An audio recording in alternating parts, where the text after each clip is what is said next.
You're listening to Smart to Death Radio. Hey everybody, it's the interview queen Alicia Toot here, and you are currently listening to and obviously enjoying Queen's Court. Hi, I'm the Asian sensation Kanji. You're listening to Queen's Court. Hi guys, this is the Queen of Queens Visage talking, and I am so happy to introduce you to the Queen's Court.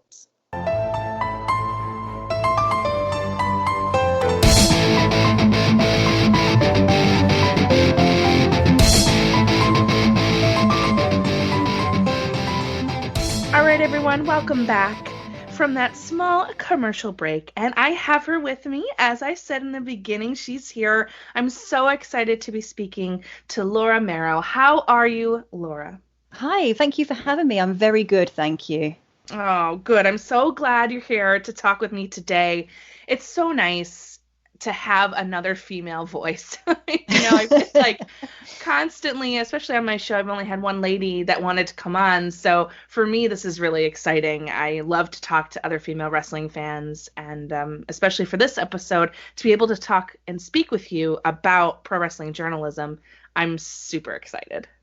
It's really, really nice to have. There's not many of us around, but it's, when you come together, it's like a small community of us. It's a nice feeling.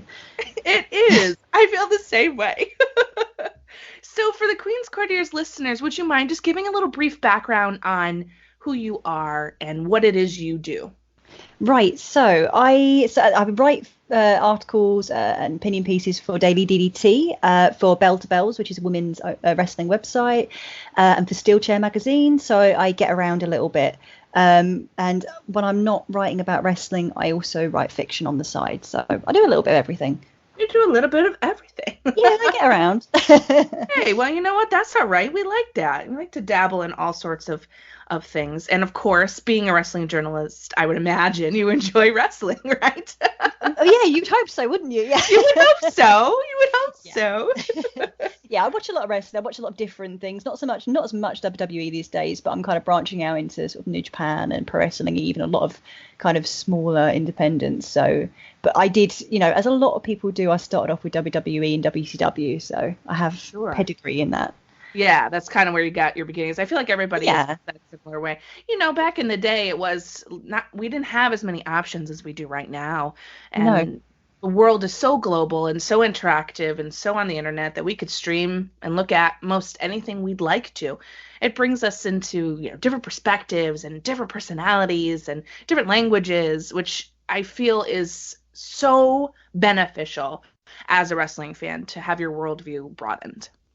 Oh, for sure. It's kind of, I think we're in a golden age for wrestling right now, because as you pointed out, back in the day you had WCW and you had WWF and you had ECW if you had that kind of outlet. But, being able to watch wrestling from Japan and wrestling from, from other countries when I was growing up, that was impossible, unless you knew the guy who knew the guy that you could get the videos from, it was, exactly. you didn't have that option. So, and I think particularly now when we're in an era that, like Western wrestling, American wrestling is so dominated by WWE and so dominated by Vince McMahon's kind of vision, if you like.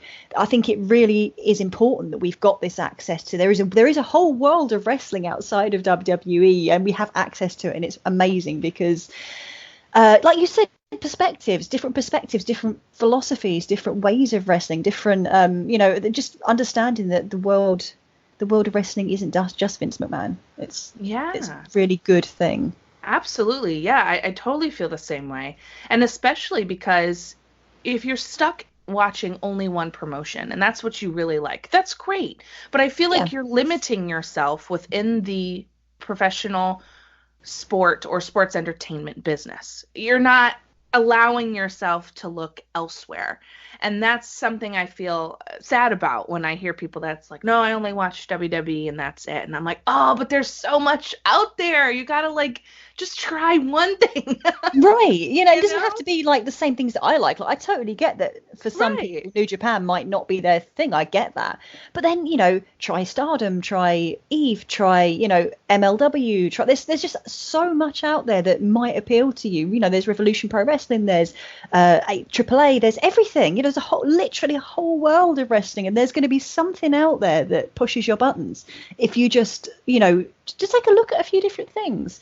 So yeah, it's like, not like saying, you know, oh, you only watch WWE and that means you're not a real wrestling fan, or that's bad. You know, I know, because you see that a lot, don't you? But yes, at the same time, it's a good thing to just open yourself to see what everyone else is doing. You know, the way that other people do wrestling. Just there's a strong possibility you'll find something that you really like. Yeah, absolutely. I know I have, and I'm sure you have as well. And speaking on that, what is a promotion or some wrestlers that you're really into at the moment? What is Laura like? What is Laura like? Oh, you could be here for a long time with that question. So I'm really lucky that my local promotion is Pro Wrestling Eve. They do monthly shows about like half an hour's train ride from where I live. So since probably around this time last year, come to think of it, or maybe a little bit later, I've been sort of attending their shows regularly once a month. And they're just, you know, they're doing some really unique stuff at Pro Wrestling Eve. And I think part of that is because it's all women. And part of it is because their ethos is very different to a lot of other wrestling companies, which I find really interesting. So it's very much about, it is unashamedly political, which I think is actually a really good thing in pro wrestling, because pro wrestling tends to, for want of a better word, it tends to be the wrong kind of political in some ways. Sure. Particularly when it comes to women's wrestling. But they're just, also the other thing with Pro Wrestling Eve is they're just fun. And sometimes I feel like that's missing from wrestling sometimes. Just, you know, like, just to give you an example, I think earlier this year there was a show I went to, and a match turned into a game of Twister, which turned into a game of Hungry Hungry Hippos. And it's just, you know, that's not every match, you know, there's a lot of pure wrestling that goes on, but every now and again they just do something a little bit out there and a little bit wild, and it's just enjoyable because you don't know what you're going to get. It's the unpredictability factor of it. But they're doing that's special. Yeah. It makes it different. And I feel like, you know, to your point, we need some levity. There's not a lot of levity out there right now to make us go, oh man, you know, remember when I used to like love this?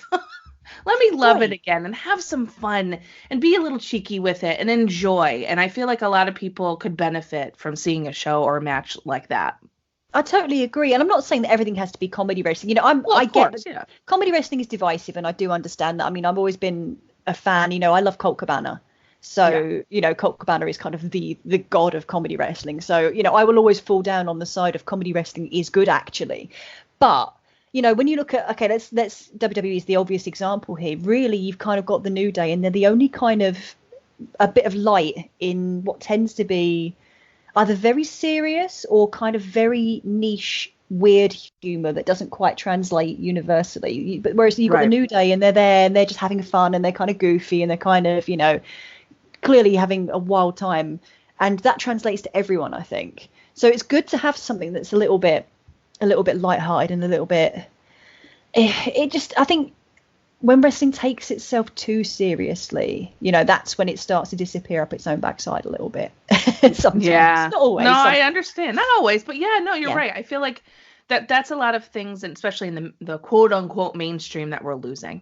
And I feel like that's something that they could bring back. And it doesn't have to be, you know, that kiddish type humor necessarily. You know, Vince has a lot of like, oh, look, I put powder that makes your behind itch in your shorts. That kind of stuff. Like the Usos did to the Revival. And that's not necessarily it, but at least it's an attempt to try something.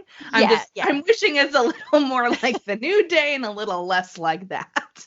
I guess you've got to give them points for trying, but yeah, when your humor is like, oh, isn't it funny they shave each other's back in the shower? It's like, I mean, yeah, I'm glad you find it funny anyway, Vince. You know, I guess someone does, because the rest of the world was not in it. So. But like, you know, that's the kind of thing that I remember when I was young, you know, and I was watching the Attitude Era, and you had a lot of that kind of humor, and it was that was the kind of thing that kind of made me embarrassed to show it to other people sometimes. Yeah, I know what you mean. This isn't what it's about, you know. There's so much more to it than this, but that's what people expect it to be. That's true. That is what they expect it to be, which is why still I think to this day it's not quote unquote cool, right, to be a wrestling fan, because it's got that vibe still attached to it, that stink kind of stigma, if you will. But, yeah, that's a good way of putting it. Yeah, right? Yeah, and things are, they're evolving and they're so different now. Especially for America, the fact that there's promotions that are coming up really strongly to, I wouldn't say challenge WWE, but provide that alternative and that people really enjoy. I feel like that's something that is changing the game and the landscape, at least over here in America. So I was curious as to your thoughts about AEW. What do you think about the promotion as a whole and what they have to offer so far on their roster and with the shows they've put out?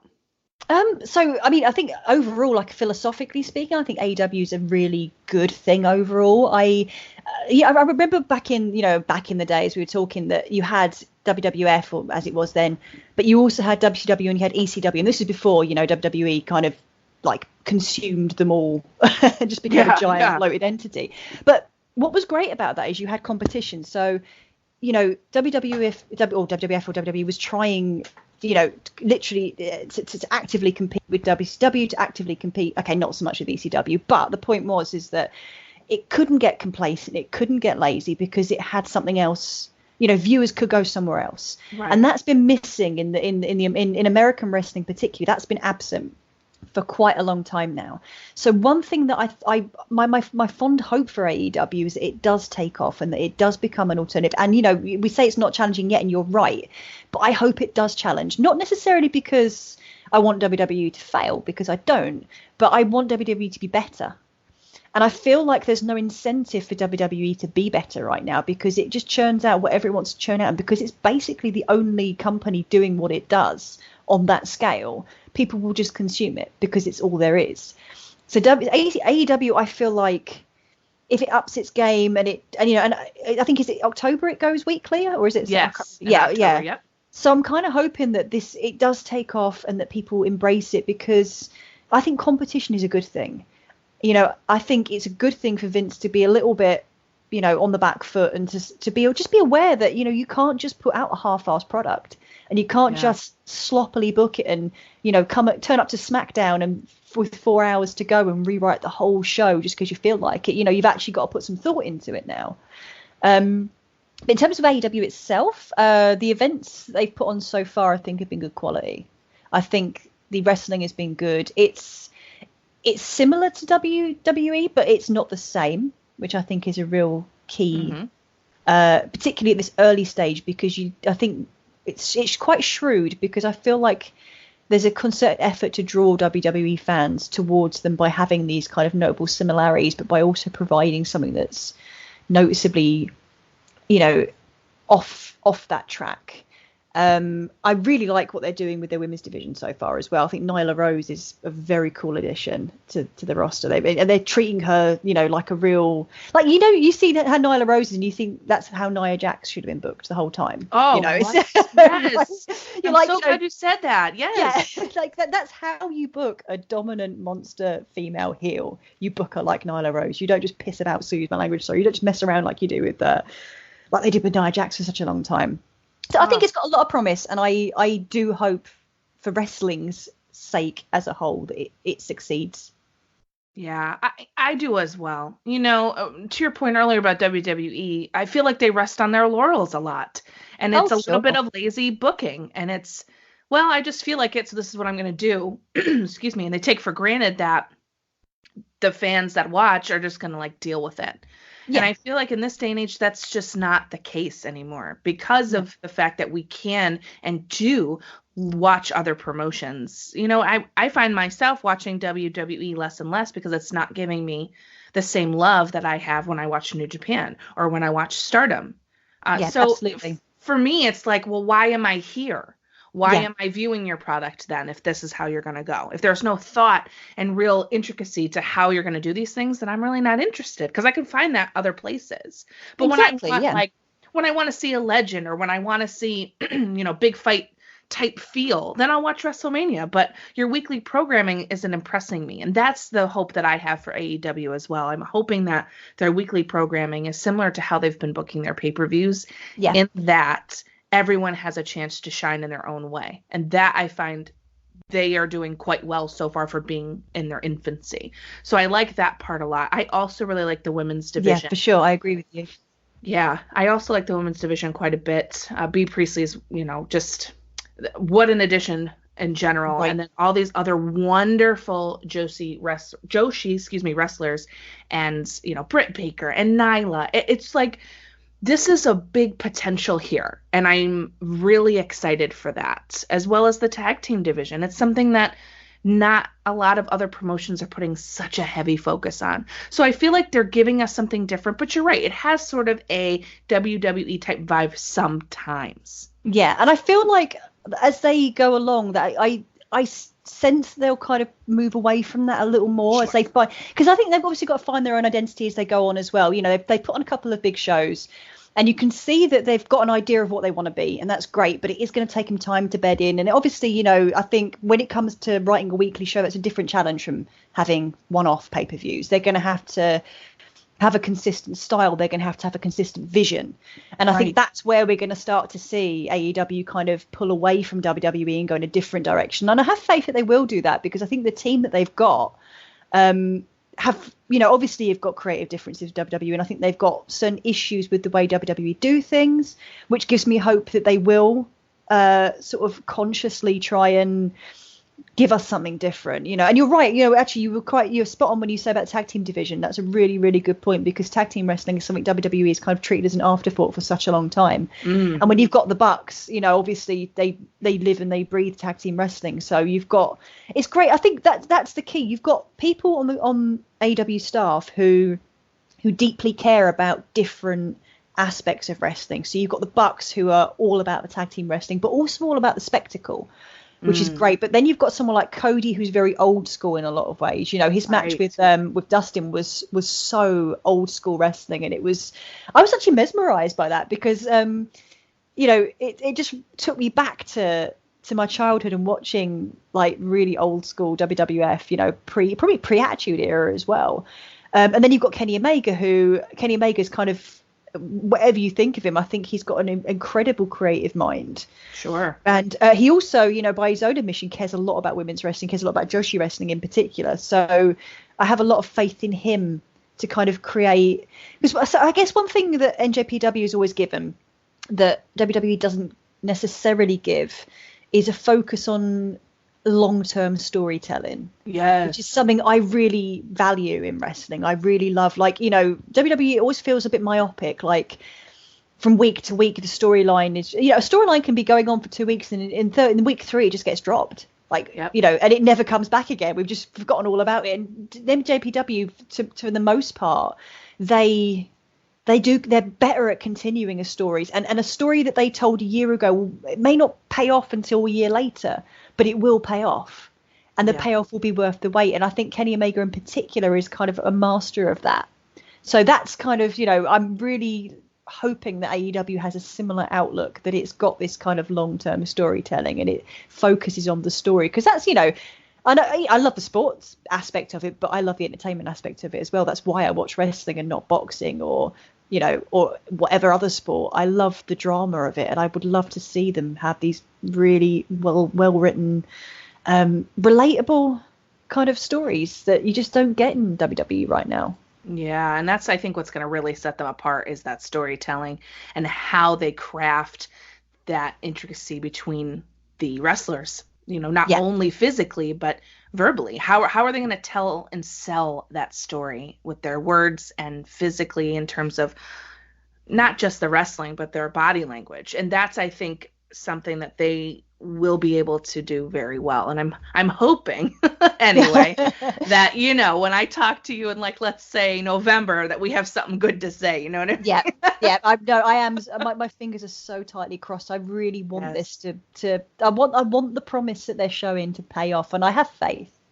But at the same time, you get burned very frequently, don't you, when you're a wrestling fan? So it's true. Well, that's very true. And, another thing I really wanted to speak with you about, speaking of getting burned, is this world that we're in, and social media and news and reporting, especially with individuals, like on Twitter, let's say, in the wrestling community. It's so separated. Sure, I feel like I see so many times that, people are bashing AEW or bashing WWE, and there's no room in the middle. And, there's a lot of this, I don't know if I'd go as far as toxicity, but sometimes it gets there. And I'm really curious as to your perspective about the role that wrestling journalists can play in not only reporting on what's going on in wrestling, but to do so responsibly, right? Because this is what you do. Yeah. But before we get quite there, what is your writing background? Now, you'd mentioned a little bit about writing fiction, and I'm assuming, when you were younger, you were like, yes, maybe wrestling journalism is in my future, or maybe it was. And that's what I wanted to ask you first. What is your writing story? How did it come to be for you to be a writer? Right, so it goes a long way back. So ever since I was a kid, I've always been writing. I've made up stories and poems, and I've always been a storyteller, always. Mm-hmm. And I think that is also one of the reasons I gravitate towards wrestling, because wrestling tells stories, and it tells stories in a different way. It's to film, to TV, to books. I've always said that wrestling is kind of like violent ballet.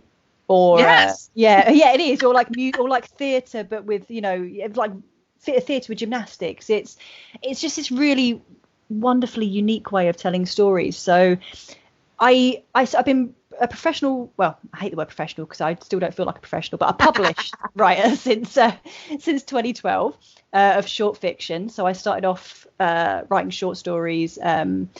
And wrestling journalism is kind of a thing that happened because I love writing and I love wrestling, and I kind of just one day thought, wouldn't it be great if I could write about wrestling? Yeah. It just kind of like a light bulb appeared above my head, and I thought, hey, I love writing, I love wrestling. Why don't I put those two things together?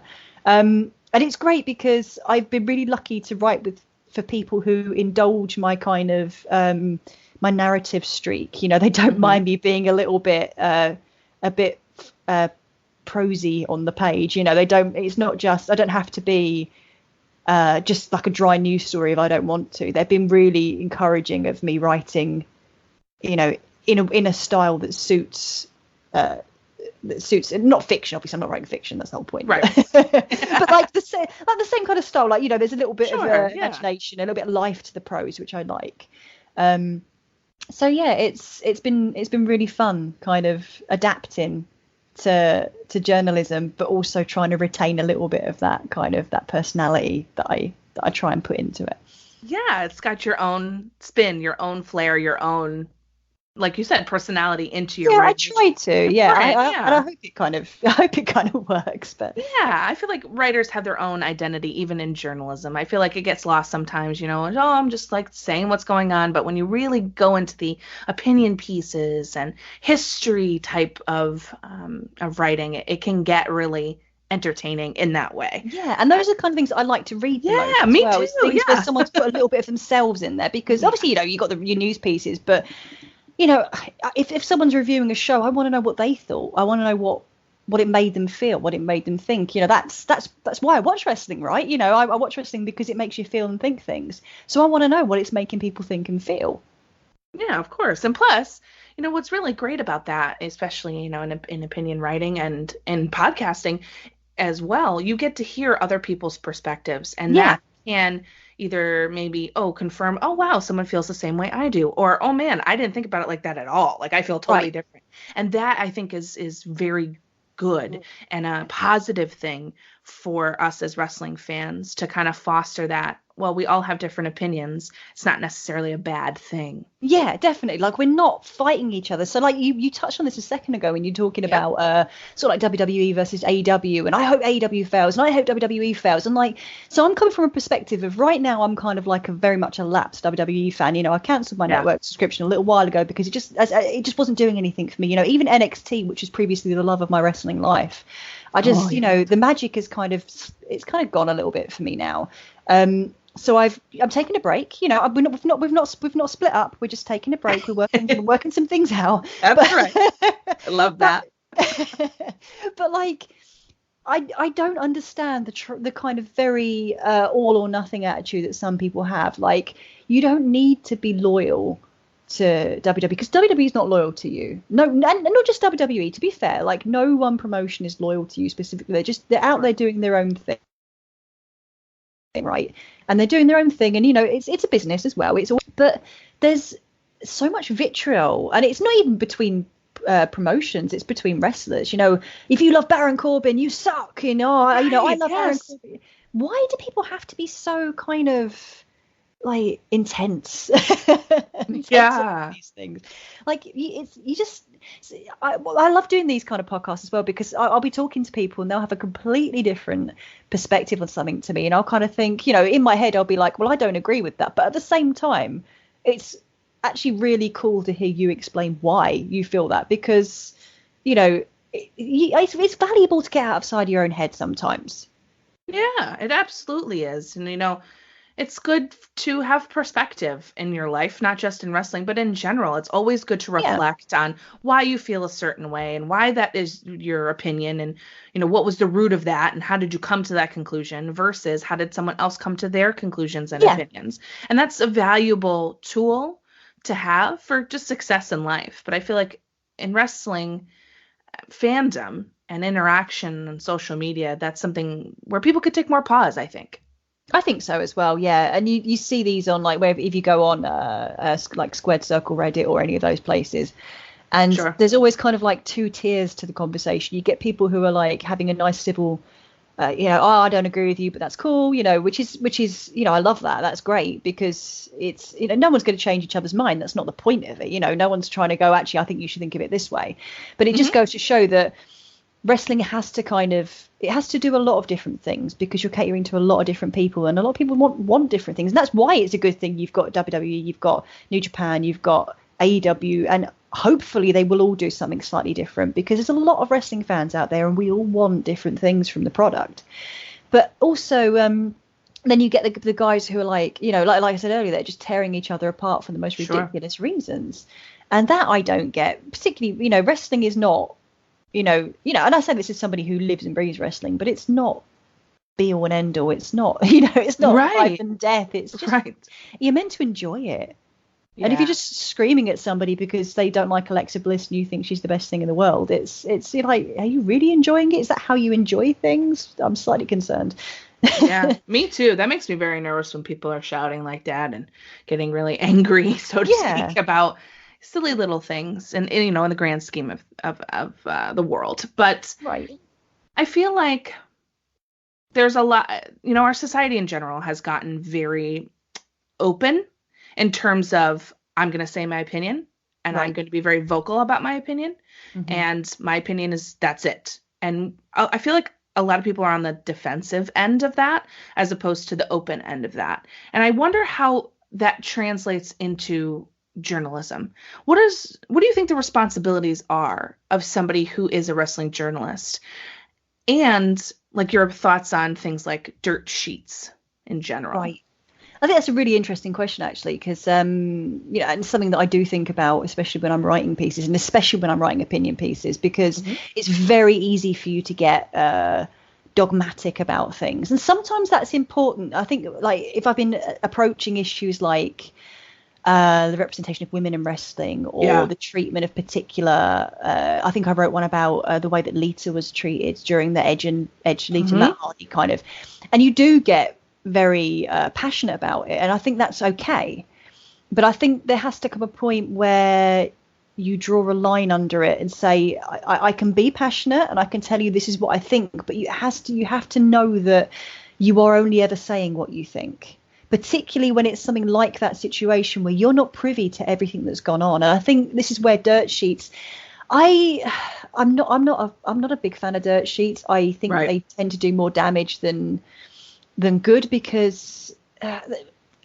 when you're right about the way that we are right now in I think social media is a big part of it, but we'd like to jerk our knees at everything. We see something, we form an opinion in 10 seconds, and we don't necessarily need all the facts. And I think the problem with dirt sheets is a lot of the time they're playing fast and loose with information, and there's not a lot of fact under there. They might have a part of the fact or a very small corner of the story, and they make an entire story out of that, and that's not responsible in my view.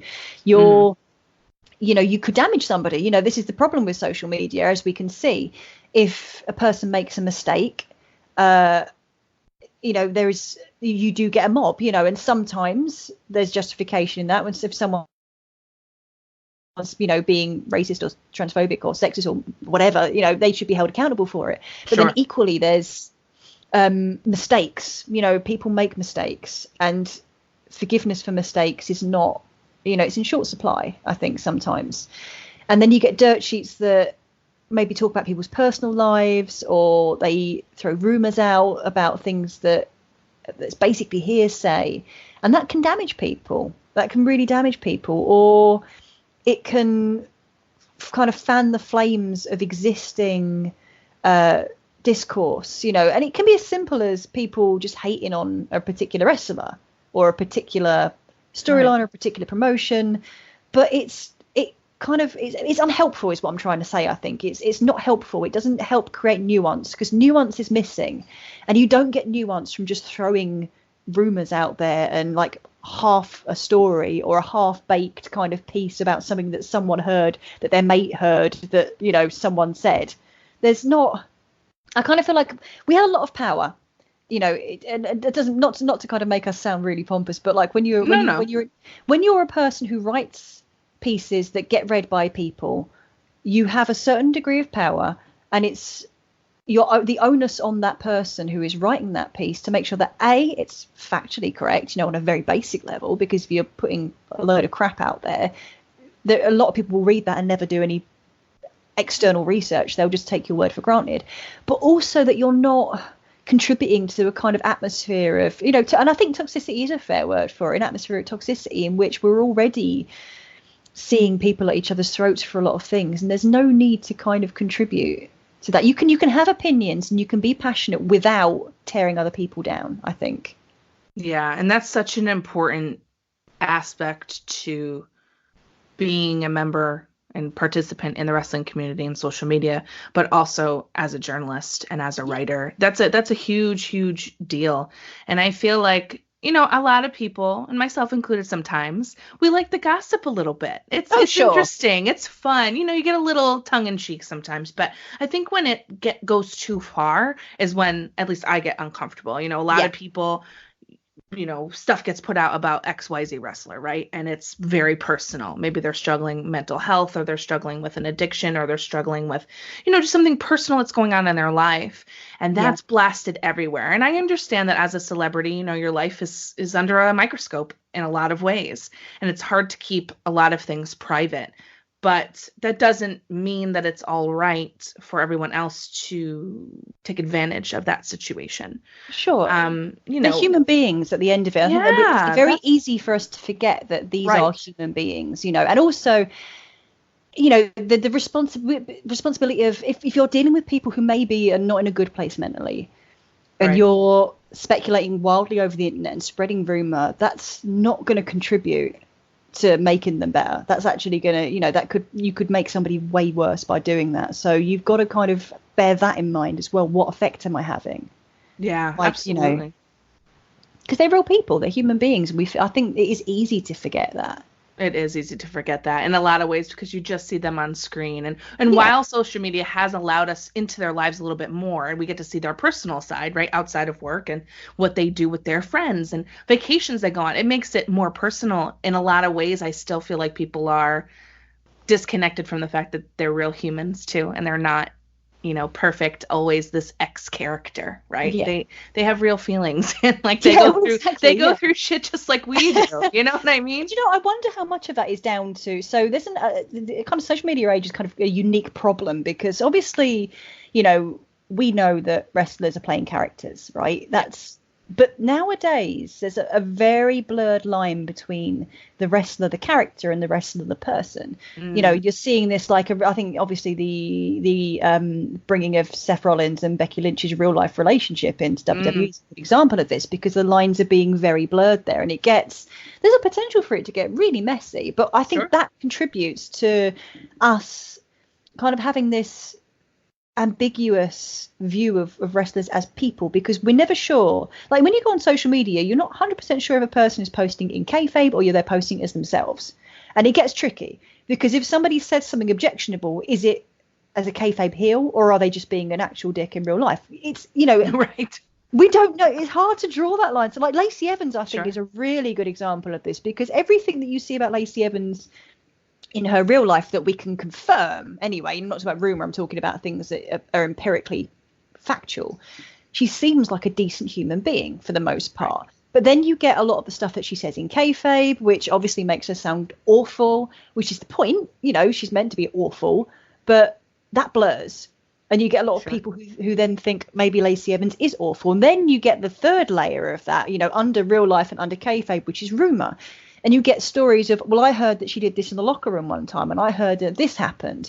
Mm-hmm. And that's where it gets really, really murky, because how much can you take that as gospel? How much can you kind of believe all that sort of thing without knowing the facts? You know, facts have changed. Like, I know that sounds really weird, but I think it's much easier for somebody to present something as a fact without the burden of evidence now than it was. So it's really hard to kind of differentiate a kayfabe personality from a real personality. And I think part of that is, you know, I think some wrestlers do compound that by being a mix of themselves and their characters on social media, and that can make things really difficult. Oh, and that's a great point. I hadn't really thought about it that fully put together. So, geez, that was great. That's so cool to think about. I'm going to have a think on that for real, because that's really interesting. I also wonder, too, about what you think we should, or you should be writing about as a journalist when it comes to wrestling. What would you like to see more of written about, and what would you like to put out more of? That's really interesting. So, I guess one of the things I'd really love to see is more coverage of indies, but like in-depth coverage of indies. So not just show reviews, although show reviews I think are really valuable. But the way that we, you know, so when we talk about WWE, you know, there's news, there's show reviews, there's an abundance of opinion pieces, and all of that is great, because then you get a really good sort of breadth of coverage, you know, and all of that's great. I mean, I always gravitate towards opinion pieces because as I said to you before, I want to see how people feel and what people think about what they're being presented. Mm-hmm. But, you know, and I'm sure that some people like the news more, some people like the show reviews. That's great. You know, we've got a little bit of everything. But I feel like for the indies particularly, and actually, I guess New Japan to an extent, but there's not that same breadth of coverage. So I would really love to see people really getting their teeth into the indies. And, like, I know that we tend to go where the audience is as wrestling journalists to a point. And, you know, I've been told before, but a few times that, you know, like, you know, write what you want, obviously, but you have to kind of bear in mind that unless you're writing about WWE, you're going to get a far smaller audience. And that puts a lot of people off, and I can understand that. But I feel like giving other promotions the kind of time that we give WWE is opening a door to people as well. Because I think when people see that these promotions have got that kind of depth and they've got that kind of, you can get your teeth into them and you can spend that time with them, I think that's really important and really valuable. And it's a good way of getting people into these promotions. Yeah, I think so too. It's not often that you get to see an in-depth indie review. And that's something personally I would like to do as well in the realm of podcasting. Just kind of like, let me introduce you to this random promotion I found today on powerslam.tv. And here's the show that I watched. And then I did my research and I found out who these people were. And here they are, you know, and I feel like that's really valuable because you're right. It gives other people that door into the indie world, which is such a special place, by the way. The indies are an unbelievable experience if you've never seen them before. There's so much energy and life and passion in independent wrestling that I feel like gets pushed under the rug sometimes. People forget about that and they don't explore it enough. Yeah, I agree. And I think it's good to get out your comfort zone sometimes. I think indies are some of the best ways of doing that, of just, you know, dragging you out from what you expect from wrestling and giving you something completely different, a completely different perspective. And it's, you know, it's also a good way of getting to know the kind of up and coming wrestlers, because, you know, you can guarantee that a lot of the guys who are killing it in the indies right now will go on to end up in places like WWE or NJPW or AEW, you know, the big players. So there's kind of a small joy in in kind of seeing, and like I think when Sadie Gibbs got signed to AEW, I got super excited because I've been watching her in British Empire Wrestling and Eve. She'd had some appearances there, and so I kind of like, oh, Sadie Gibbs is awesome, and I'm so glad now everyone's going to get to see how awesome Sadie Gibbs is, because she is awesome. But yeah, you know, and I just think, you know, I think as wrestling journalists, I think our number one responsibility is to share the love, but authentically share the love, not just to go where the audience already is, because that will never go away, but to uplift and to raise up promotions that we love, you know, that we genuinely love, that we are writing about because we enjoy them and because we want to write about them. I think that's kind of what's missing sometimes. And I get the reasons. I do understand why we focus on WWE and AEW, and AEW is still fairly new, but you know, while we focus on the big companies, but I just kind of like, you know, I have this vision of this kind of really rich pool of promotions that you can kind of dip into and find content about, and find people who feel the same way that you do about it, and build communities. Because that's the thing, you know, sometimes it can get a bit lonely sometimes, you know, when you're the only person watching a particular promotion. You're like, did anybody watch this really obscure promotion? Everyone's like, no, who the hell is that? Yes. You know, I totally understand. But yeah, I just think passion. I think, you know, but genuine passion for things. I think I'd love to see more of that.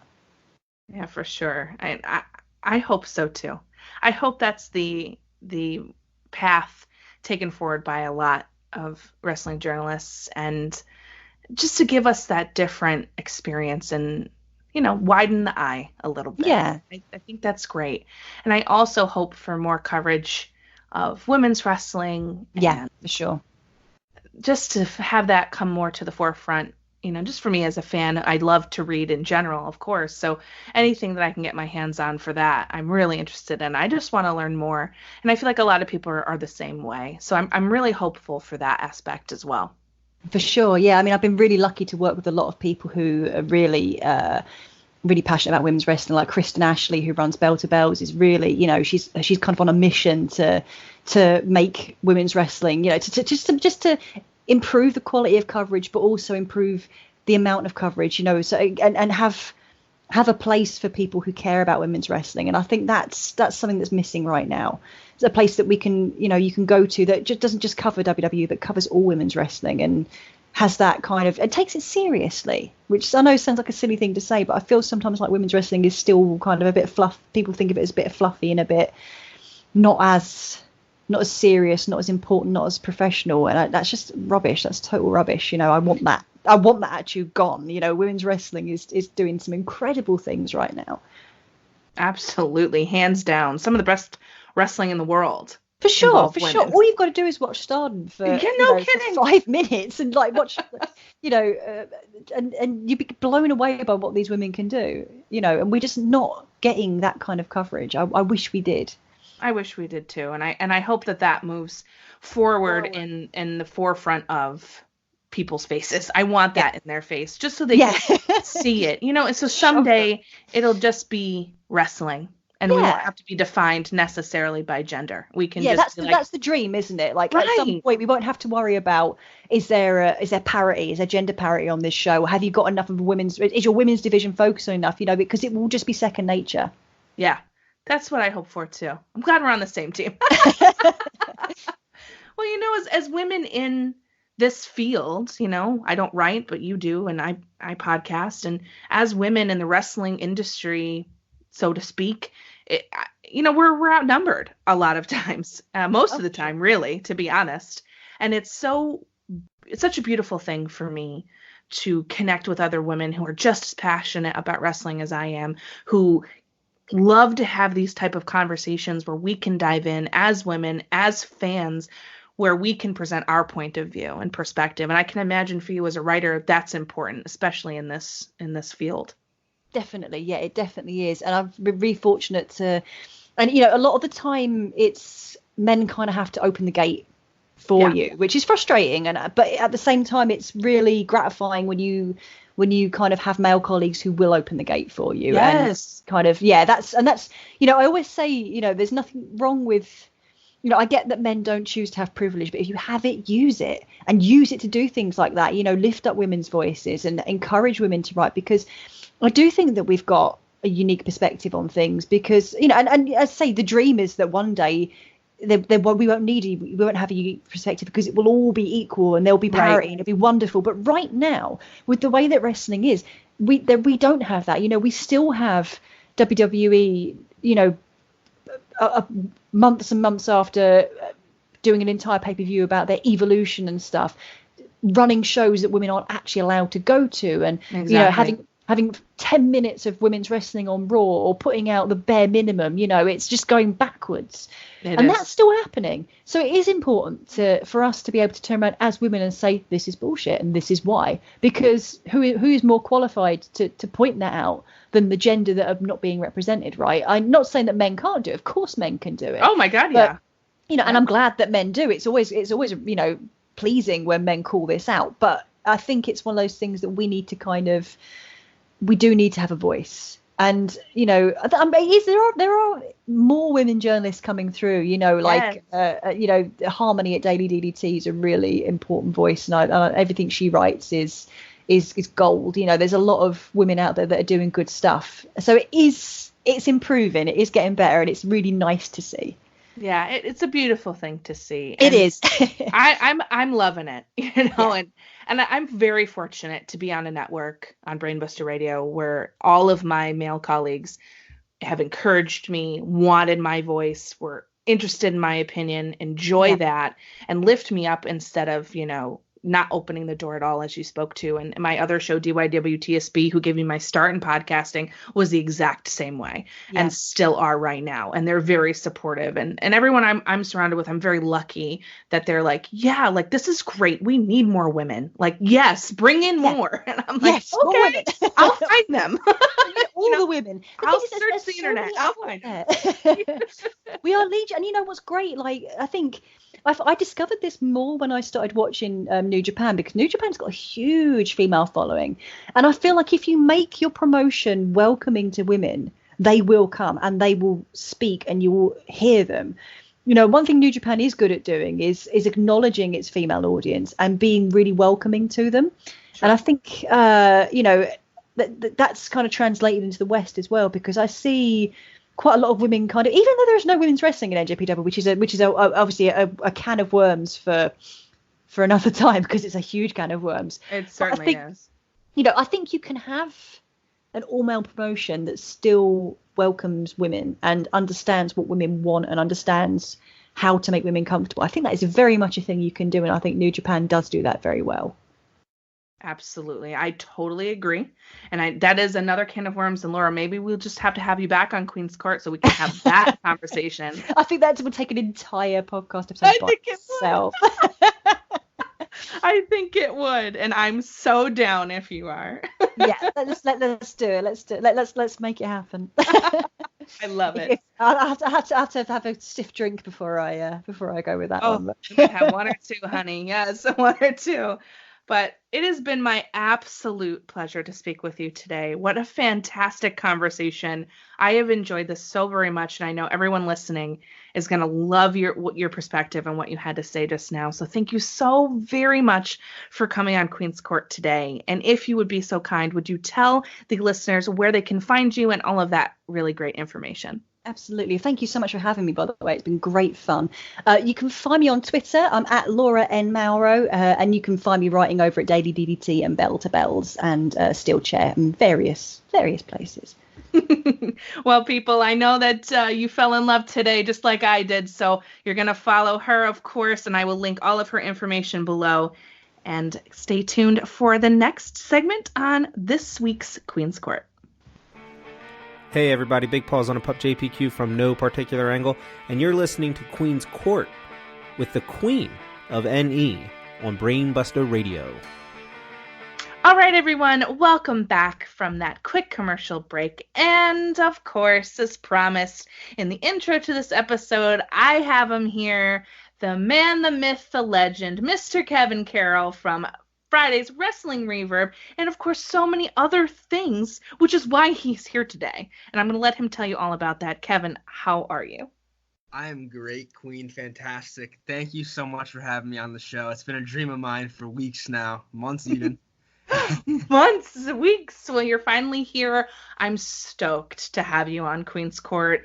It's been a long time coming. I kind of threw this at you a couple weeks ago, and I was like, yo, that we're going to do this. And you're like, yes. So I'm happy that it's finally happening for the 19th episode of Queen's Court. So super exciting, Kev. The 19th episode. Wow. Almost, I know, right? That's crazy how short it really is. It's only been 19 episodes, and that's not a lot in the grand scheme of things, but I feel like you've been doing this forever. Thanks, Kev. That makes me feel really nice. Oh, yeah. I appreciate that. Well, I mean, I know you and our pal Joshy here are at 1 year anniversary here, which is, that's wonderful for Wrestling Reverb, and, happy birthday, of course. You. And, but today we're not going to really talk about Wrestling Reverb. We're going to talk about something very specific, and that, of course, is wrestling journalism. So, Kev, for those who don't know, tell the people what you do. Yeah, I myself am a journalist. Not of the wrestling. I write about wrestling for myself. I am the editor-in-chief, so to speak, of The Last Blogger Standing, the blog I started back in October, where, I was at like a crossroads in life, and I really didn't know what I wanted to do, and all I knew is that I really loved wrestling, and I really loved writing, and I wanted to combine those two things in a way where I could, maybe do something with my writing ability and my wrestling love. And so I've started writing for a couple websites, divadirt.com, thechairshot.com. So in a way, I guess maybe you could consider me a wrestling journalist, even though I don't measure up to some of the big names out there, obviously. But I'm also involved with Brainbuster OP, which is Brainbuster Original Press, which is Brainbuster Radio's very own blog site. We've got so many talented writers on there writing, daily about, New Japan, All Japan, WWE, NXT, everything you could think of with wrestling and in between. We've got it covered. Yeah, you certainly do over there. And, what's interesting is that you say that, yeah, I can see what you mean. You're being a little humble right now, and I appreciate that. But, you're really good at what you do. I've read some of your stuff, of course, and I like your style of writing. It's pretty engaging, just as you are when you talk on, Wrestling Reverb and other podcasts I've heard you on, before. It's kind of a reflection of how you put those two things together, as you mentioned. And that's kind of the story I want to get out here a little bit about you. Like, how did you start writing? Did you go to school for writing? Were you writing as a kid? Like, how did that all come to be? So I've been writing since I was very, very young. I started writing just, little silly short stories and things of that nature from the time I was like maybe 5 or 6. Around 5th grade, I was able to start writing in class, whereas like for the first 4 or 5 years of my education, kindergarten through 4th grade, I was one of the gifted kids. So I was always like one step ahead of the game in class, and I would get bored as a result. So I would try writing just because, I wanted to exercise my mind, and I wanted to do something that I wanted to do, not something that, was being sort of forced upon us by the teachers. And in 5th grade, my teacher caught me doing this, and instead of, getting me in trouble or making me stick to the curriculum, she carved out an hour every day for me to just go onto the computer and write about whatever I wanted. I didn't have to worry about reading or math or science or social studies. I just got to write. And she would read what I wrote, and she's the first one who ever told me that, Kevin, you're going to be a writer. And I took that to heart. And ever since then, I've been trying to make her proud by just writing. I took journalism classes in high school. I was a journalism major in college. I've been doing this for so long now, and I'm still, learning, still improving, still trying new ways to get better. But yeah, it's been a long time coming for me as a writer. Yeah, wow. What a story about that teacher. What a profound impact she had on your life. And the fact that she, recognized that talent and that drive that you had to do this activity and said, you know what, okay, let's have you do it and see what happens, and let's foster that, and how that moved through your high school and then college career. So what type of writing do you enjoy the most? Keep wrestling aside for a moment. We're going to get there shortly enough. I really enjoy writing like fiction. I've written. I'm not finished, but I'm in the process of writing a couple of different things, some novel ideas. One of them does involve wrestling, but I won't talk about that right now. Yes, tell me later. The wrestling talk will save, but I enjoy writing fiction. I enjoy writing, fantastical stories that I can sort of make up and sort of stretch my imagination and get that mental exercise going. Yeah, I think fiction is, for more creative type of writing. Not to say that nonfiction isn't creative, but you're kind of limited to what the facts are. Yeah. It's like, this is the report that I'm going to give you, and I'm going to explain X, Y, Z. And it can get very detailed and very intricate, but I feel like with fiction, it's your imagination way more, obviously, because you get to write whatever it is that you want. And I can imagine why that would be really appealing. Yeah, I've always been told I have a vivid imagination too, so it's good to put that to use in a way that's creative and that I enjoy, and I think it helps me as well. Sure. So how did this fiction writing that you love to do and your college experience transition into what you do today? Where was the thing that got you your start in writing, obviously journalism, but in wrestling journalism? So in college, this is actually where the foundation of the Last Blogger Standing was laid. When I was a freshman in college a couple years ago, I had a class, journalism class, one of the beginner, the entry courses, and basically the entire class was make a blog and maintain it throughout the course of the semester. Mm-hmm. And so there were like 11 kids in the class, and I think of 11 kids, 7 of them did sports, and I think 2 of them did politics, 1 of them did fashion, and I wanted my blog to be very different from everybody. I didn't want it to be generic sports. Which I'm a big sports guy, but I didn't want it to be that generic. So I decided, I love wrestling. Nothing is more different in this classroom right now than wrestling. So so that's what I did. And my professor at first thought it was like the craziest idea. He's like, I don't know how you're gonna maintain it. I don't get the appeal. I don't get the vibe. And by the end of the semester, I had managed to with my writing to turn him around and make him see that wrestling is cool. Wrestling is happening. It's what people want to be watching right now. And I was very proud of myself for that. So that's where the wrestling writing started. I let that sort of die out for a while. And then after college, when I was just trying to figure out what I was doing, and I was dealing with some stuff, and I just didn't know what I wanted really.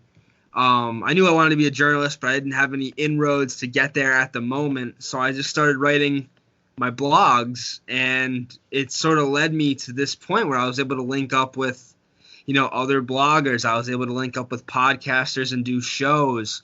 I was able to embrace this wrestling community that I've grown to love so much online. And without that class back in college, I probably wouldn't have ever had the idea to start a wrestling blog.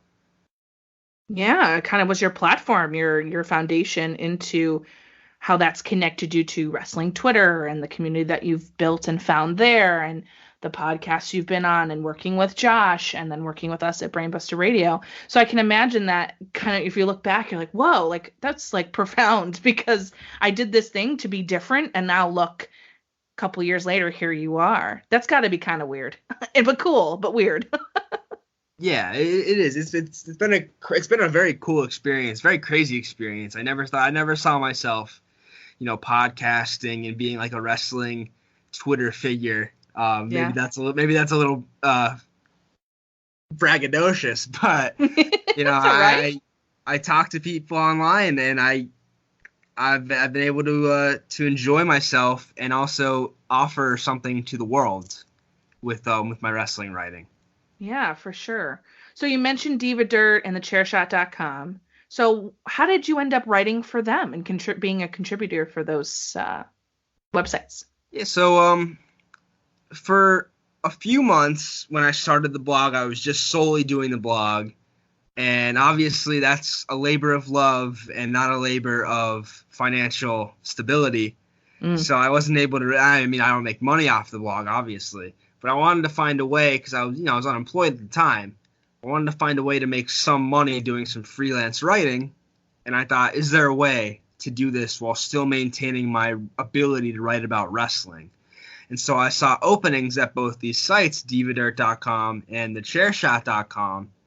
And I just applied to both of them and got them both. And it's unique because they're two very different websites. I write about, wrestling, women's journalism, women's wrestling exclusively for Diva Dirt. News. It's a news site. And then the Chairshot is more of a blog, like opinion site, where I get to stretch my legs a little bit more and write about, all sorts of different things. So they're two very different websites, but I've enjoyed working for both of them. Yeah, that's really, really cool and different and fun. And I can imagine they both allow you to do different aspects as you just were speaking to. But now you have also Brainbuster Original Press. And I'm very curious as to why you felt and Will felt that this needed to be a part of our umbrella under Brainbuster Radio. Yeah, Wolf approached me, it's been about a month now, I'd say. Wolf approached me, and he knew that I was a blogger. He was one of the first real contacts I made in the wrestling Twitter world. Way back when my blog was in its infancy, I interviewed him and we talked a little bit.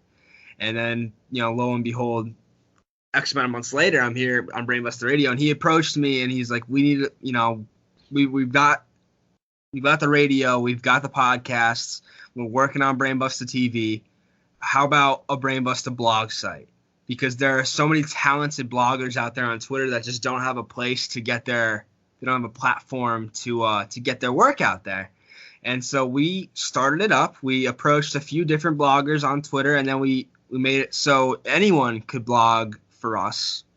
And we've got some really talented writers like Conrad Newton and Alex Fullwood, the Walking the King's Road series. Yes. Oh my God, so good. All about all Japan in the 90s. Really terrific stuff. And we've got so much more. And we've got so much more coming down the pike. And I really enjoy doing it because it allows me to become an editor, which I was in college. It allows me to stretch those muscles and work on my editing abilities, which you never know when those might come in handy again. So I've really enjoyed it. I think me and Wolf have done a really good job with it. I give all credit to Wolf because this was his idea first. He's the pod father. This all wouldn't be possible without him. So I give all the credit in the world to Wolf. It was his idea. We've done a great job with it, and I'm looking forward to seeing it grow. Yeah, so am I. The content that has been coming out of this is really top notch, and it's so exciting to have all of these wonderful contributing authors. And I'm looking forward to what's next. But before we transition to talk a little bit about, these articles in general and wrestling journalism in general, I want to pick your brain on that. But why should people read Brainbuster Original Press as opposed to other places? What makes us so special? Because we're so different. We're so unique in that we are not a wrestling news site. We're not going to be writing recaps of Raw, recaps of SmackDown, previews of pay-per-views. We're not, breaking news, and we're not like a dirt sheet.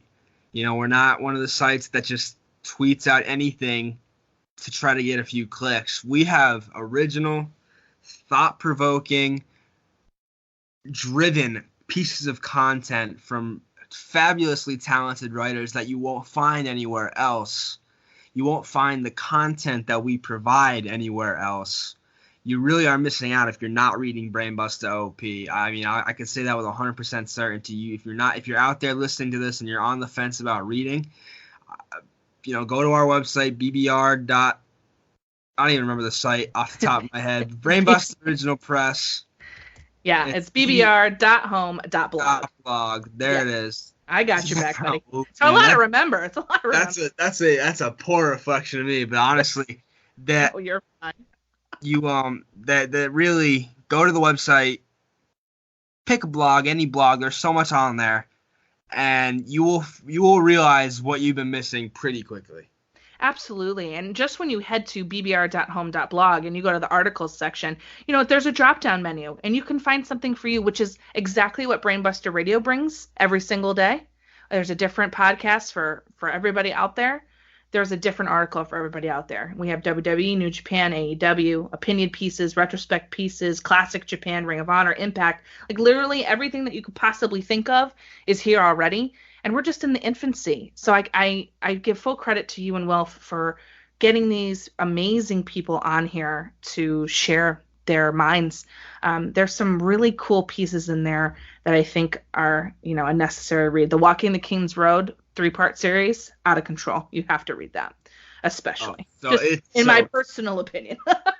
And you'll learn from it too. That's the thing is, like, I didn't know that much about All Japan before I read Walking the King's Road, and it just blew my mind, and I made me go back and I watched some of those old like Kawada Misawa matches, and they're just excellent. Same thing with Conrad Newton's series about the dark ages of New Japan Professional Wrestling. That's right. I learned a lot about what happened before the era of Tanahashi, and when it got really good again, there was their period where it was down, and I did not even realize that as somewhat of a newer New Japan fan. So you'll learn a lot. You'll learn a lot from Brainbuster Original Press, as well as being entertained.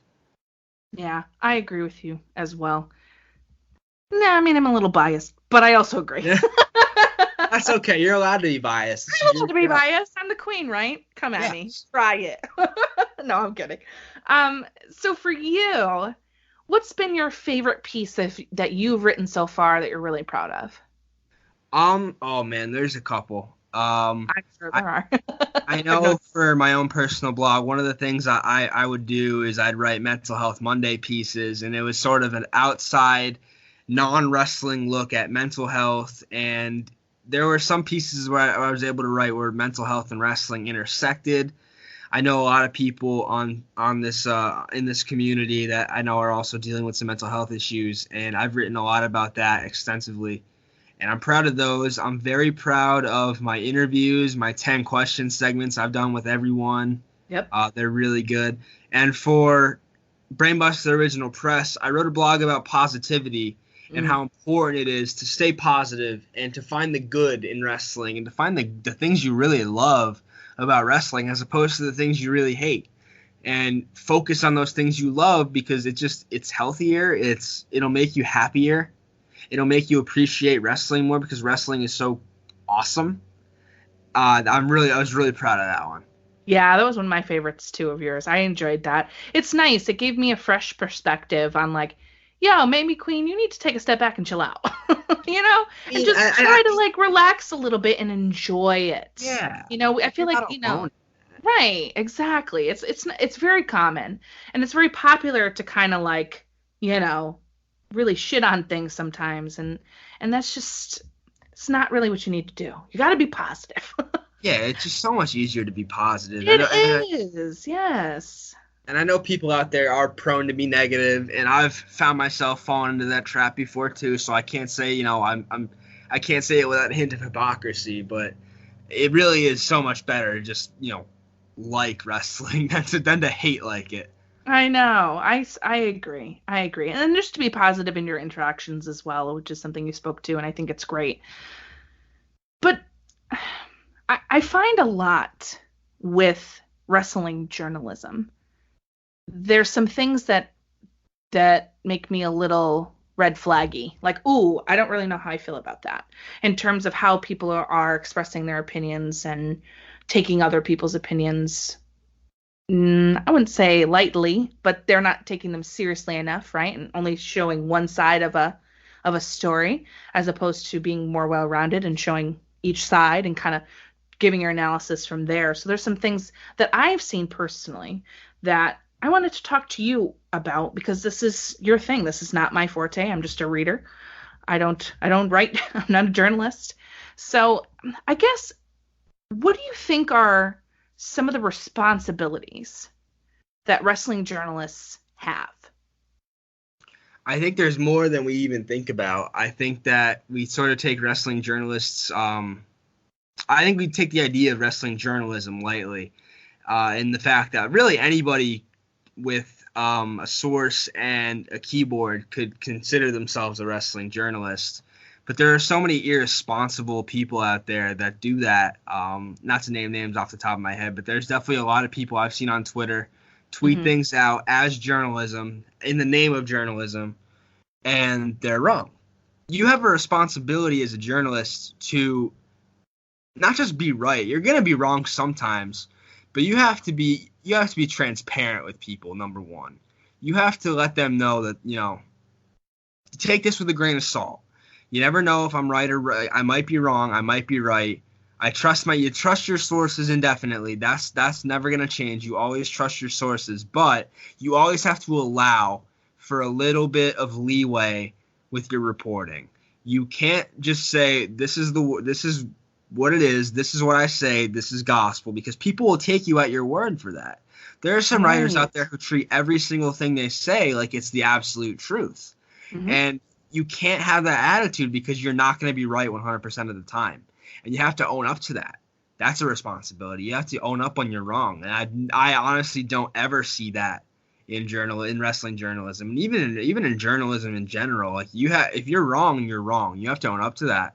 You can't just brush it off. You have to be open and honest with people about it. And not being honest is like one of the worst things you could do as a journalist. And I've seen a lot of it, where, if you get something wrong, you just say, oh, things changed, or, oh, this happened or that happened. You do anything to avoid being wrong, and it hurts your credibility as a result. Yeah, that was kind of what I was trying to get out, what you said so eloquently, the red flags I've been seeing, just the stuff that's being posted, and wrestling journalism is what we're talking about. But I think in journalism in general, people are very hungry to be the first person to write about something. Yes. We're always on Twitter looking for the newest news and like, oh, what's happening with this promotion? What about this wrestler? And like, what's going on? And oh man, did you hear about this? And sometimes, like you spoke to, people are presenting their story that they've written and put out there as the absolute Bible truth, and this is the real thing. Come to find out, because they rushed to get it out, quote unquote, first, that the information isn't entirely accurate. And I wonder, accountability, I guess, is what we're talking about here, right? I'm going to write this article about X, but I'm going to do my due diligence and be respectful in how I'm going to present that information. And like you were saying, I'm going to put out what I feel. This is my opinion. Take it with a grain of salt. Here are my sources. Here's why I think what I think, but leave it there. Where a lot of people are like, this is what happened, this is how it is, and this is why. And that's it. And there's no accountability for that should that report turn out to be incorrect. And that's something that I feel bothers me, not just in wrestling journalism, but on the news in general. Everybody's very quick to get it out first, but it might not be the best thing. So I wanted to hear your thoughts about that.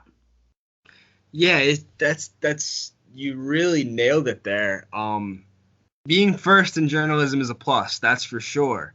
You always want to be first, but somewhere along the line, we've mixed up being quick with being accurate, like you said. And accuracy is the most important thing. You can't conflate the two. You cannot confuse the two. Wrestling journalism, regular journalism, no matter what, any sort of writing, any sort of news reporting, you have to be accurate before you can get the word out. And so many times you see such quick, rapid fire responses, but you piece through them.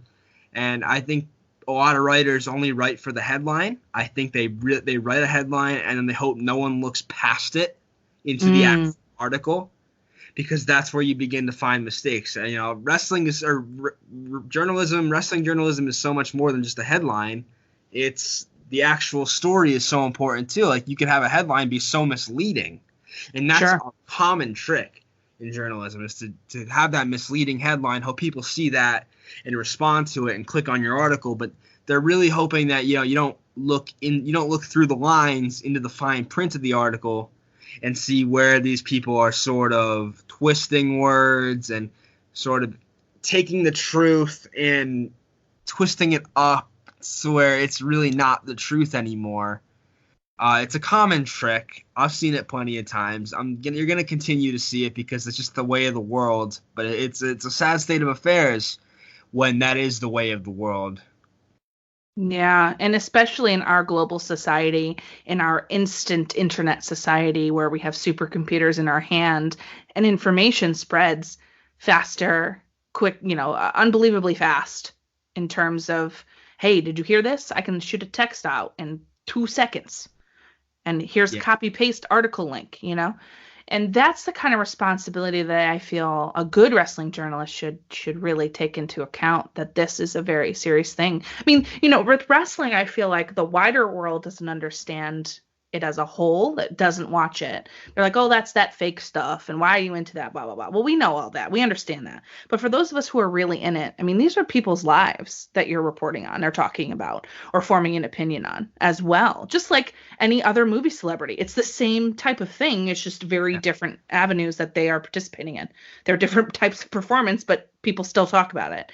So I feel like, there still needs to be that level of accountability that I feel places like dirt sheets don't always have. And that leads me to really my next question is, how do we define wrestling journalism, and how do dirt sheets fit into that? The hard-hitting questions here. I know. Well, what can I say? You define wrestling journalism as reporting on the daily happenings in the wrestling world. Whereas dirt sheets define wrestling journalism as reporting on wrestling without a hint of truth or just for clicks.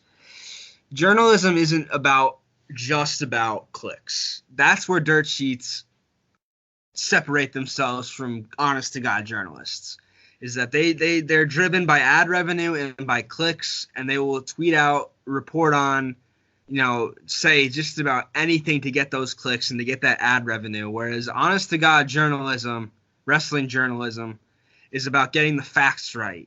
It's about reporting on things with sources and with background information, with extensive detail and an eye for detail, and getting it right. Dirt sheets are about getting it out. Journalism is about getting it right.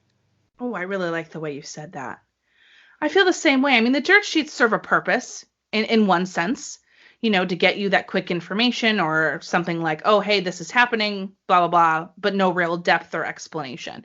So it alerts, I think, more than informs. And that's how I take those. And I always take dirt sheets with a grain of salt. I feel like, I don't know how you view it when you are on Twitter or wherever and you're looking at it. There are some that I feel are more accurate than others. Yeah. Is that a fair statement, would you say? Yeah, there are definitely some outlets out there that are more accurate than others. There are some that are like shamelessly wrong about things and they don't even care and they just move on to the next story as if nothing happened, knowing that their credibility doesn't even matter to them as long as they're gonna get clicks because people are gonna see that because it's often out first.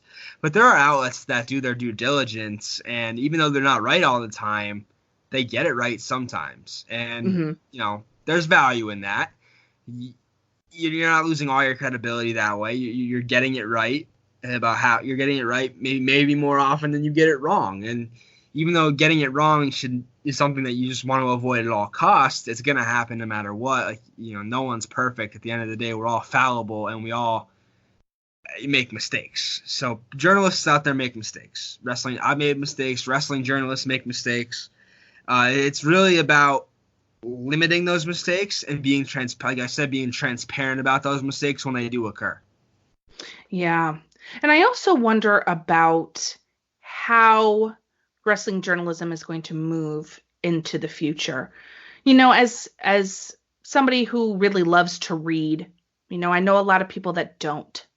And I know a lot of people that would rather just see something very quickly or have like the video news, where here's the wrestling journalists and reporters and they're on YouTube for like 5 minutes and here's the rundown and stuff like that. So I feel like, how do we keep the wrestling journalism alive and well and in the fabric of the wrestling community? What would you think would be the ways we can really support those writers, including yourself? Well, I do think that as long as there is wrestling, there will be wrestling writers. Obviously, the way the world is going, it's going to be more digital, and it's not to say that you shouldn't be supporting, wrestling streamers and digital news people as well, because that's also super important. But there's always going to be writers, and to support them, just keep reading, just share their articles, share their work. They're gonna keep on keeping on. They're gonna keep writing because people are always gonna want to read that information. There's always gonna be a generation of people that don't trust what they see in video, and they're gonna want to read it instead. And it's like the way with newspapers, where newspapers are slowly going by the wayside, but they're always gonna be there because there's always gonna be people that want to read a newspaper. There's always going to be people that want to read a wrestling website. Right. I feel like that's a valid argument for sure, and I certainly hope that it stays that way. But as we move into this new digital age, where's wrestling journalism in 5 to 10 years from now? If we're going to go digital, then is that really more video? Are there ways that we can make wrestling journalism more interactive? Because that's what I feel like. It seems the wrestling community likes to have involvement in what they say and what they read and what they visually see or they listen to in podcasts. So I'm kind of like thinking about that in general. How do we do that as writers? You make it more interactive by just giving readers a chance, readers to just get involved more.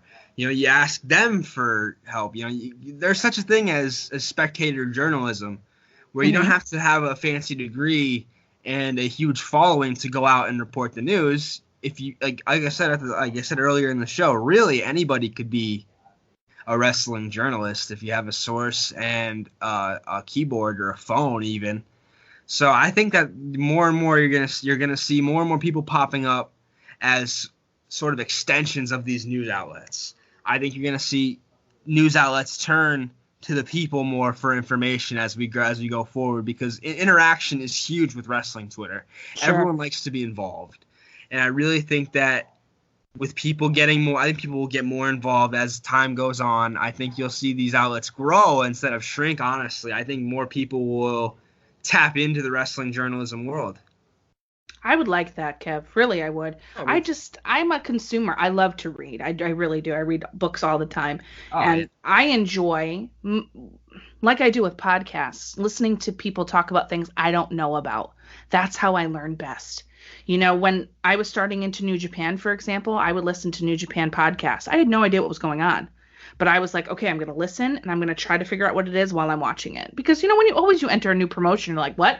Who's that? Why are these belts look like that? What's going on? What's the story? I don't understand it, especially if it's in another language. So you really have to do your research as a consumer, as a fan.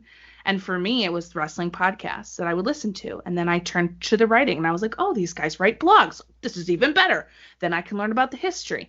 So for people like me, that's perfect. The more writing, the better, in my humble opinion. Oh, yeah. I mean, again, a little bit of bias, but I agree. More writing, the better. I think so, too. So to kind of wrap up this conversation for you, where do you want your writing to be in the short term and then the long term? What are your kind of goals as a wrestling journalist and a journalist in general? I want my writing to be everywhere. The short answer to your question. Yeah. I want to be on, I just want my work to be seen and to be responded to. I think that's the biggest thing. The huge thing is that, you could write all you want, but if you're not getting feedback and you're not getting responses and you're not interacting with people in a way through your writing, it's almost all for moot. I really love hearing from people that read my work, and whether they have positive critiques, negative critiques, they don't like it, they love it. I've gotten a bit of both. It's always worthwhile to get that because it really helps you grow as a writer. And it really helps you grow as a wrestling fan, too. I've learned more from people through, responses to my writing than I've learned from myself recently, honestly. people always have new information for you. They've always got new things for you to learn. And I want my writing to help me learn. I want to be learning through writing. And the only way to do that is by getting people responding. So I want people to be seeing my work. That's like my main goal, short term and long term. I just want people to be reading my work and hopefully to like it, but to respond to it. Sure. I think that's a great goal, Kev. And in that spirit, would you please tell everybody where they can find you and all of your amazing wrestling journalist pieces and blogs and websites? Absolutely. You can find me in a bunch of different places. You can find me on divadirt.com. You can find me on thechairshot.com. You can find me at Brainbuster Original Press, which is bbr.home.blog. You give me a second chance and I'll get it right. You can also find me on Twitter at Kevin C Wrestling. And last but not least, you can find my blog, thelastbloggerstanding.wordpress.com. Check it out. I'm hoping, with some of my off days from work, because I am a journalist at my local newspaper too. I'm a real journalist and a fake journalist. I'm hoping with some of my days off to get more wrestling work done. It's tough now with the full-time schedule, but I'm looking to make it work. I'm not going away from wrestling writing. And in fact, the opposite is true. I'm trying to get more and more into it as we go. I love that, Kev. And I just want to say thank you so much for having this really honest, super cool conversation about wrestling journalism. It's something I haven't seen a lot of people talk about on podcasts, at least in my little circle. So I was really excited to nab Kev and bring you on, buddy. So thank you so much for holding court with Queen today. Oh, thank you for having me. It was a blast. I love talking about this sort of thing. It's not, you're right. It's not really something that gets talked about too often. A lot of people don't really talk about wrestling journalism too much, except maybe to bash it. But it's nice to have this open discussion where you look at the positives and negatives of both. You look at both sides of the coin. Well, I'm trying to be a good journalist, Kev. I'm trying to look at both sides and then come to the conclusion. That's how it works. You gotta look at both sides.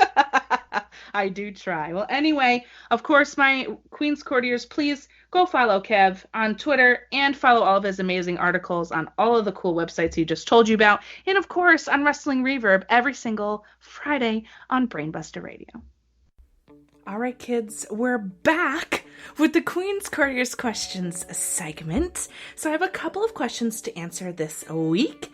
And the first is from Mr. Ozzy. What's up, Ozzy? Ozzy asks, how would you book the rivalry between Tessa and Sammy? Great question. So I'm thinking right now what would be best for business, so to speak, is to keep this feud alive and well, to present that intergender wrestling is just that. It's wrestling. You just happen to have a male and a female in the ring fighting one another, having a feud and rivalry and storyline just like anybody else.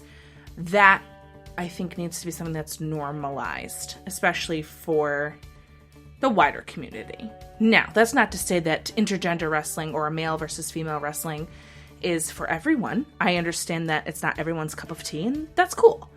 But for me, I think it's something that needs to continue and be on the forefront.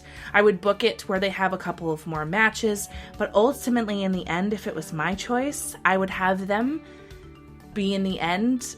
Sammy gains enough respect for Tessa to invite her into OVE, and she turns massively heel and joins OVE. That's just me, personally. So thank you so much for the question. The next question is from my pal Benji. What's up, bro? So Benji asks, crowds back in the day at wrestling or live shows, they always seem so hype and lit. Well, okay. Do you think that phones or tech or just society as a whole has changed the way people enjoy not just wrestling but live shows in general? Always seems like people are afraid to just be in the moment. Yeah, I mean, sometimes when I go places, particularly if it's wrestling related, I want to get the content out for my followers and for my friends, especially if I'm at an event that people want to see what I'm doing. But then in some ways I feel like, oh my god, like I'm not in the moment. I'm not enjoying what I'm seeing. I'm too busy on my phone trying to post X, Y, or Z. So as a whole, I think it's true. A lot of people in our generation and younger, especially the younger kids now, are so used to having technology in their hands all the time that the distraction rate is easy to make happen, and it's higher. So, yeah, I think back in the day when we didn't have distractions for technology, people were more involved. And that's definitely something that we as a whole community need to address. So, thank you, Benji, for the awesome question. The next question is from Mr. J to you. What are your thoughts on the Grace Storm debate on Twitter about using your name and kayfabe? Oh, yeah. Okay, so this is a great question. You know, I mean, they're real people at the end of the day. And I think it's up to the wrestler to decide how far they want to go with their character. You know, there are some wrestlers, like, for example, MJF, who is consistently MJF. Whether he's on Twitter, whether he's on a podcast, doing an interview on some sort of, social media platform, in person or in the ring, he is constantly MJF. And that is something that he chooses to do. And it brings a lot to his character. Now, do I personally think that Jordynne Grace using her real name on Twitter is a bad thing? I mean, no, that's who she is in real life. Once she's done wrestling at some point someday, she will always be herself. And even now, she's herself, It doesn't negate her character for me, because I understand what she's doing. Just like watching Ben Affleck or Matt Damon or Chris Evans or Chris Pratt or any number of actors, it doesn't take away that I know their real name, because they're playing a character in a movie that I really respect or a TV show that I really like. So to me, it doesn't really seem like a big of a deal, but I know a lot of people who are very into kayfabe and appreciate that about the business are very upset about it. So I can understand.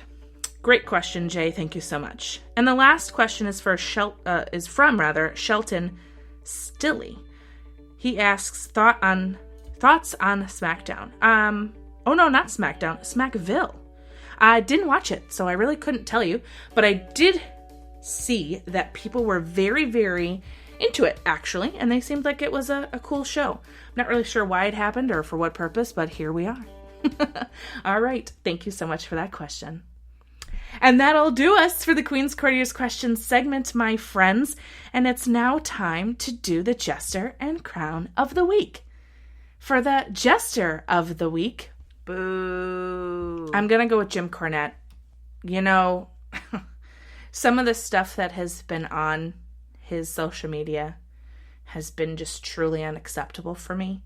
And this whole new thing, what he's doing now this week, and going after Joey Ryan and Jordynne Grace, and compounding that with his comments about Sonny Kiss and other such members of the LGBTQ community, it's really just disgusting for me, and I've ignored it. I don't engage in that kind of stuff. People are going to have their own sort of opinions, and that's that. But for me, it's just distasteful, and it's trashy, and it's disrespectful, and that for me earns you a block. Like, I'm not into it.